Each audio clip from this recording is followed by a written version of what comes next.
Turning to politics right now, this morning the Trump administration is once again increasing military activity in the Caribbean. Yesterday, U.S. authorities seized an oil tanker near Venezuela, saying it was part of an illegal network that helps support terrorists. NBC's Alice Barr has more.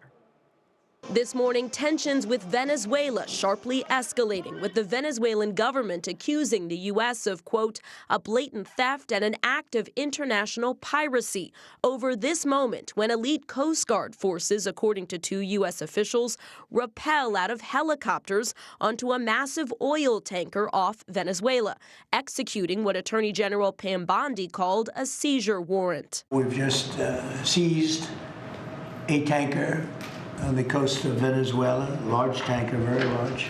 The Attorney General saying the tanker was transporting sanctioned oil from Venezuela and Iran, part of a, quote, illicit oil shipping network supporting foreign terrorist organizations. It was seized for a very good reason. It's unclear where the oil on board was headed or what happens to it next. Well, we keep it, I guess. The Venezuelan government now claiming President Trump's ramped-up pressure campaign against authoritarian leader Nicolás Maduro is about the country's rich oil reserves instead of drug trafficking. The Trump administration has been striking alleged drug boats off the Venezuelan coast and threatening to move on land, accusing Maduro of being tied to a drug trade that steals American lives, and putting out a $50 million reward for information leading to his capture.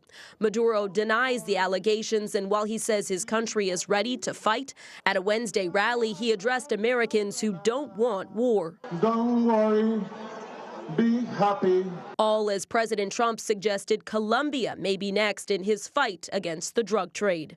The House has now passed a $900 billion defense bill that includes added provisions about Venezuela, giving Congress more oversight on military action and cutting the defense secretary's travel budget unless he gives Congress unedited videos of the strikes on alleged drug boats. The Senate is also expected to approve the bill.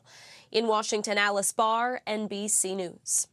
Meantime, the House has passed the annual defense policy bill. It authorizes a record $900 billion in military spending, which includes an increase in pay for troops and military support for Ukraine. This is the bill we told you about earlier this week that would also limit the travel budget for Defense Secretary Pete Hegseth until he releases video of military strikes on boats in the Caribbean.